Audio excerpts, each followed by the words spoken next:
Abel! Ay, ano yung magkatugma? Abel! Manuel! Sounds like. Oo. Diba? Si Nagra-rhyme. Abel Manuel ay isang voice coach. Mga lalaki lang talaga tinuturo mong kumanta? Ay, hindi naman po. Kasi voice coach. Joke lang, joke lang. Kuya, last na yan Ano. So, gaano katagal na kayong nagtuturo? Bago lang din po. Bago lang din. Pero hindi pa Nag-start po siya ng pandemic. Hindi ba mahirap turuan yung mga bata o yung mga matatanda? Mas mahirap po yung bata. Kasi, Siyempre, nagpe-play pa po yun. okay. So, mahaba ang pasensya mo. Po, yun po. Ito lang dapat. ako, may isa lang akong tanong, Camille, kay ano. Ano yung pagtuturo ba? Yung boses ba, inborn ba yan o napapag-aralan din, pagandahin? Napapag-aralan naman po. So may pag-asa pa ako. Ako Yes. din, ako din. Oh. Try natin Sige, si Pars Abel. Pero bago yan, let's ask our inampalan. Alright, Abel, ganda ng kantang napili mo, Say You'll Never Go.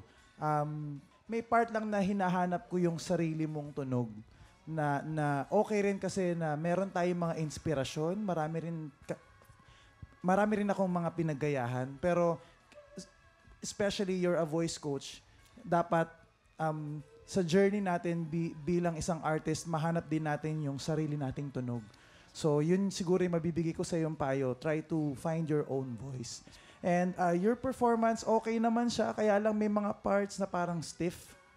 Yung boses para yung tubig na dumadaloy. Pagka yung host or yung tubo, stiff or pinig, hindi natin nakokontrol yung daloy. Kaya minsan lumiliko. Di ba ganun yun? Pero kung free-flowing siya, mas madali mong lakasan or hinaan. Pero kung stiff, mas medyo may tendency lumiko yung mga tono. Yun lang. Pero again, okay na inilaban mo tong kanta na to. Ang ganda ng kantang napili mo. Thank you po. Wow. Abel, ang hirap kasing mag-advise sa isang voice coach. Kasi siyempre alam na niya yung ginagawa niya. Dapat.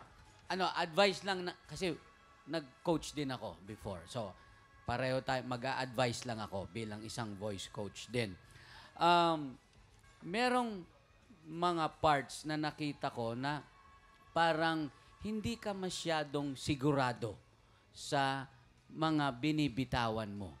Kumbaga, nandyan yung may nervyo siguro. Kasi yung kaba, pag nandyan sa sistema mo, medyo hindi ka sigurado kung ano tama ba yung ginagawa ko o mali.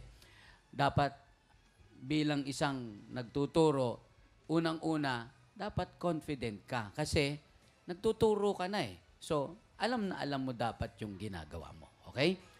Medyo kinakapos doon sa ibang parts, lalo na doon sa first part. Kasi pag kinakapos, medyo hindi nasasapol ng eksakto ang mga notes.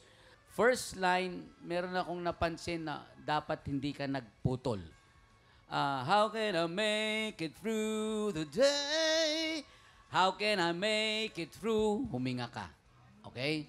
Dapat tuloy-tuloy. Mas maganda pakinggan.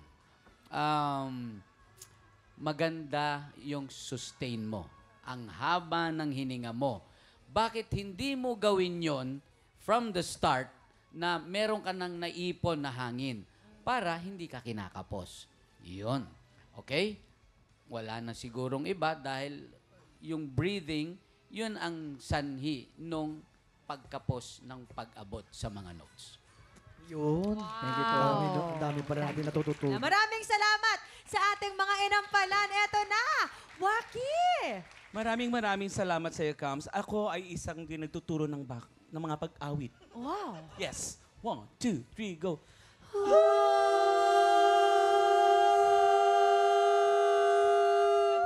Ako ay isang vocal coach. Tama? Tamang-tama yun sa'yo. Bakit? Isa kang vocal. Oo. Pero Vocal ka nga. ako ay nagtuturo. Ano yun? Ito, 1, 2, 3, walang jowa. Talaga ba? Bakit? Okay lang. Maganda kami. Mga tiktropa, tuloy-tuloy pa rin ang weekly auditions para sa tanghalan ng kampiyon. At kung ikaw naman ay 16 to 50 years old at palaban sa kantahan, sugod na sa ating weekly auditions every Wednesday and Thursday, 1 to 5 p.m. Dito lang yan sa GMA Studio 6.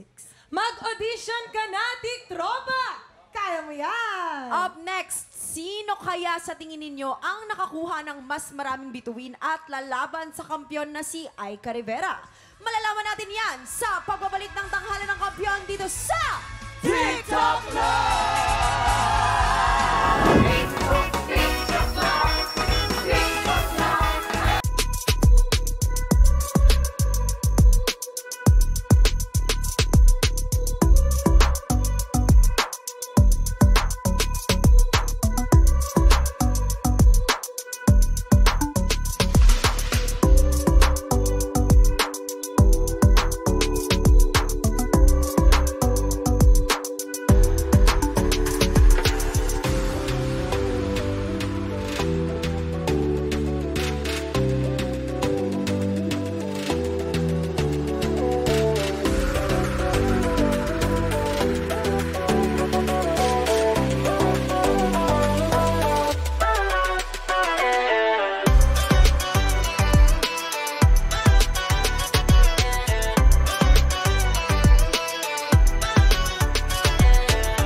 Tiktropa, pinanood mo hanggang sa dulo itong video na ito?